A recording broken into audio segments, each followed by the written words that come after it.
Welcome again to Joe Stunner Boxing. I hope you're having a good week. I want to talk a little bit about Anthony Joshua.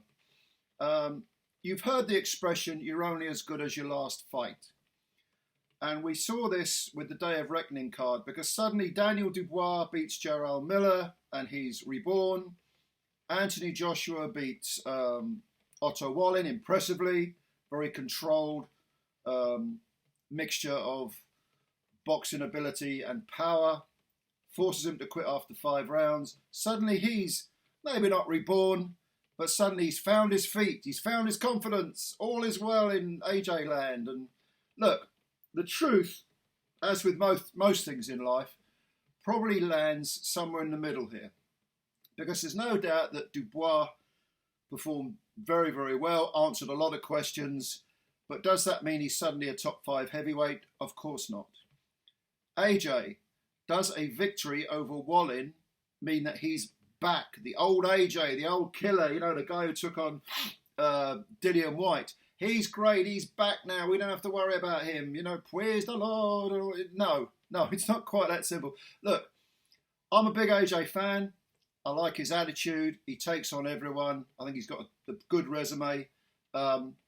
He's picked up a few defeats. I don't mind that. To me, I only judge people historically when their careers are over. Now, I don't think he's the greatest heavyweight ever, but I think he's underrated. 2-time heavyweight champ, reversed one of his defeats, has taken on the best available men at all times. I do admire him. I like the guy. As a person, I don't know. I've never met him, never likely to meet him. But as a boxer, yeah, I've got a lot of time for him. But let's break down this Wallin fight. Because it has to be said that Otto Wallin and AJ have history. They fought in the amateurs and AJ beat him. And they've also sparred an awful lot. And from the reports that I've read anyway, AJ usually got the better of him. Now, if you know someone and you go into a fight, your confidence is naturally going to be higher because it's not the unknown. So if AJ went in there with, let's say, Filip Hrgović, who's been mooted as his next opponent, supposedly for the vacant IBF belt, that seems to be the plan now that the Wilder thing is out the window because Wilder lost. It's the unknown and you're not quite sure what you're going to get, what's coming back at you. Now, okay, sparring is not fighting. Sparring is learning. Sparring is trying things out. And there are lots of fighters who are not very good in the gym, and then when they get in the ring, they put it all together. Why? Because they were learning. People forget. Marvin Hagler admitted to being flawed in sparring many times, to getting beaten up in sparring. Why? Because he was learning. He was trying things. Repetition, repetition, repetition. Making things second nature. Doing things wrong before you can do things right. So, having said that, AJ seemed confident because he knew he had a rough idea anyway, probably a pretty good idea of what Wallin would bring to the table. And as you saw, he outboxed him as well as outfighting him, outpunching him. He beat him up. Wallin's face was, marked up and chopped meat by the end of it. And thankfully they pulled him out. I don't blame the corner for pulling him out at all. I think that was perfectly the right decision.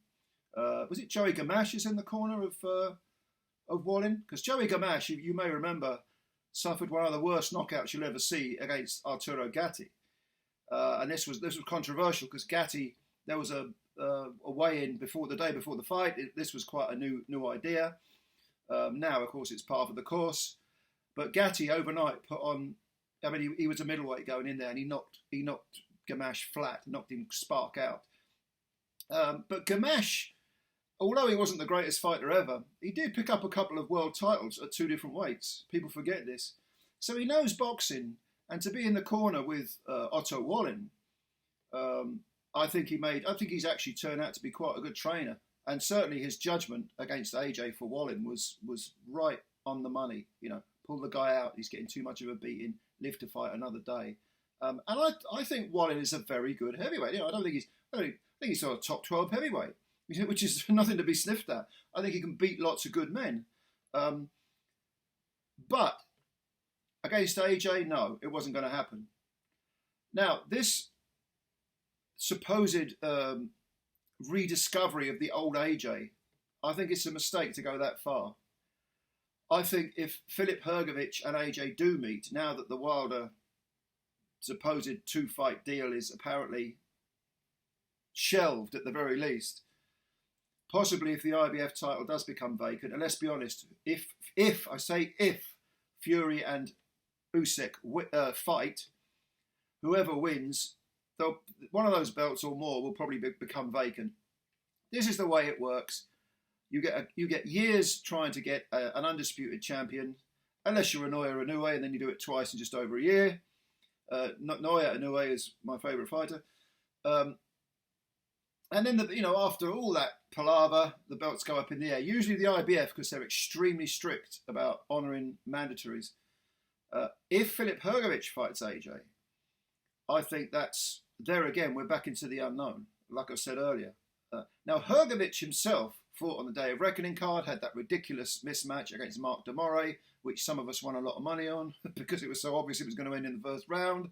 And is a very good fighter, but he has not looked great in recent years. Some people think Zhilei Zhang beat him. In fairness to Hrgović, I mean, the Zhang result, even though he did struggle quite a bit in that fight, with the double knockout of Joe Joyce by Zhang, that's dated very well, that victory.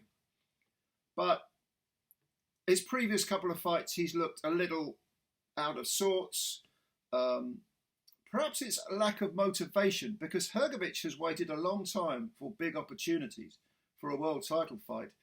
And yes, you've got to stay focused and you've got to stay busy. And he has kind of more or less stayed busy. But sometimes, even subconsciously, your mind can sort of drift away from the job. You can become unfocused. It can sort of drift off into the horizon without you even realising it. And I think that may have happened with Hrgović. Also, Hrgović had some personal issues, I think, with his father. Did his father pass away? I think he might have done. That's going to take it out of you, of course. That emotional bereavement is a very, very powerful thing. Worrying about your family is always a very time-consuming personal issue that you have to navigate through, whatever job you're doing. Certainly if you're boxing. I mean, if you're doing an office job, it's bad enough. But if you're boxing, it's something where you need support psychologically and mentally. So, if AJ was to fight Hrgović, would he show the same confidence? Would he show the same fluid movement? Would he be as relaxed? Would he have as much faith in his skills, in his abilities? The answer could be yes. I mean, he has fought 3 times this year, which is, it's been a very good year for AJ. Jermaine Franklin early on in the year. Then he had the Hellenius thing. He didn't look great in either of those fights. And now he's looked very good against Otto Wallin. So he's had a very successful rebuild in 2023. But I think the real test will come when he steps in with probably a top 5 fighter and is tested, really tested. Then there's the issue as far as AJ is concerned with who's training him now. Is it Derek James? Is he continue to going to be head trainer? Is it going to be Ben Davison? Is it going to be a mixture? I don't like the idea of 2 trainers training one man. Can it work? Feasibly, yes. But usually I would say no. I would say definitely not. I don't know. There's that sort of intangible or question mark hanging over him. And by the way, I mean, I repeat, I'm not slagging off AJ. I'm just saying that the Wallin fight, as impressive as he looked, does not mean that he's suddenly gone back to being this infallible, extremely confident, destructive killer.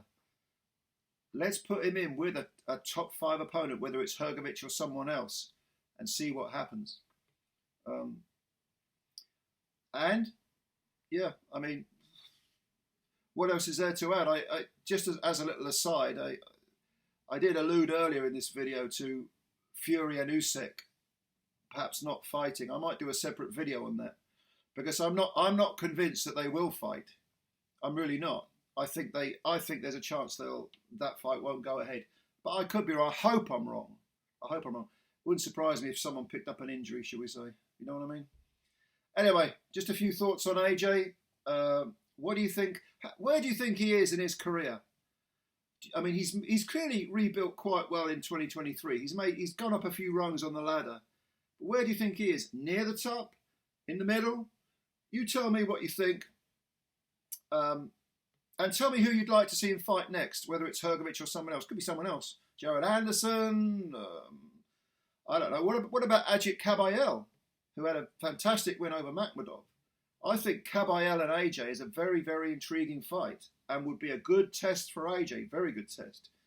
And Kabayel, having spent years in the wilderness, it seems, hiding his light under a bushel, he's now suddenly flavour of the month. Again, you're only as good as your last fight. But anyway, leave your comments below and I'll answer them. Have a read of them. Thank you as always for your time. Please subscribe to the channel if you're new and hit the like button. And yeah, I'll catch you later. Bye for now.